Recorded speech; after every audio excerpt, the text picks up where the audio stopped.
que j'ai écrit qui est un appel aux femmes du Nouveau Monde. Donc vous, mais le monsieur est concerné aussi. Hein. Il n'est pas là pour rien. Femmes planétaires, le temps des lamentations est révolu. La terre nous appelle et son chant a le même effet sur nous que le chant des sirènes sur les marins perdus en mer.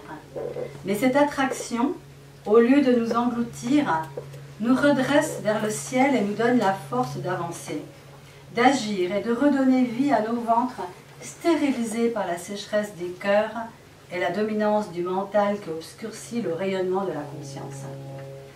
La pulsation du cœur des femmes en résonance avec la conscience de la terre fait vibrer les utérus comme des tambours amplificateurs. Femmes porteuses de vie, créons des ponts entre toutes nos sœurs et les hommes qui nous soutiennent. Ils sont là. Ils nous attendent.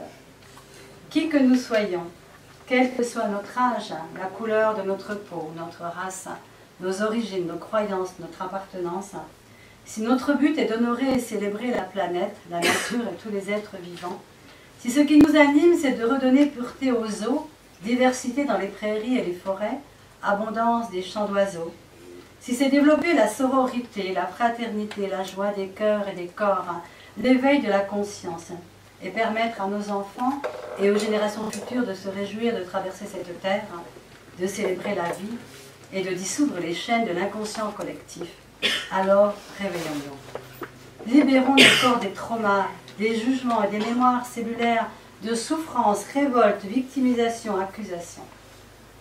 Créons de nouveaux circuits neuronaux de force, joie, puissance, abondance, vulnérabilité, car tout est là et a toujours été là. Appelons et accueillons tous les possibles contenus dans le champ vibratoire, dans la matrice de l'univers.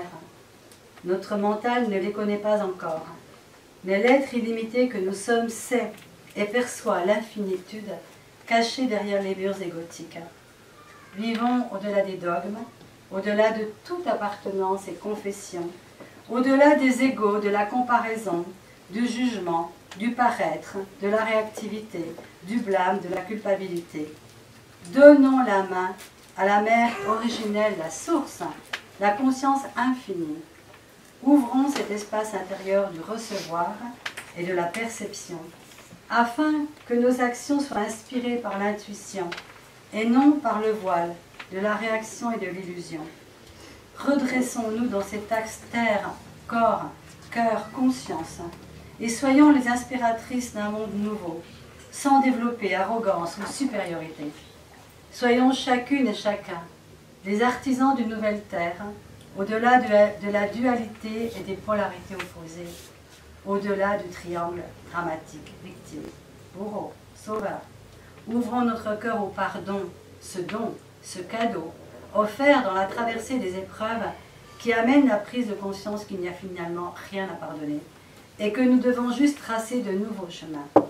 Dissolvons les rancœurs qui réduisent notre cœur et reconnaissons que nous avons tout co-créé à travers les vibrations de nos mémoires d'inconscience.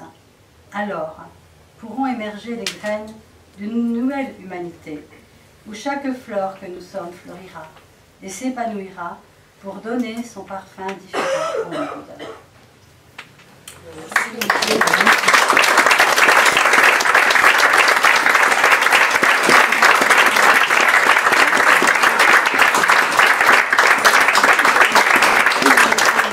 N'oubliez pas combien vous êtes magnifique.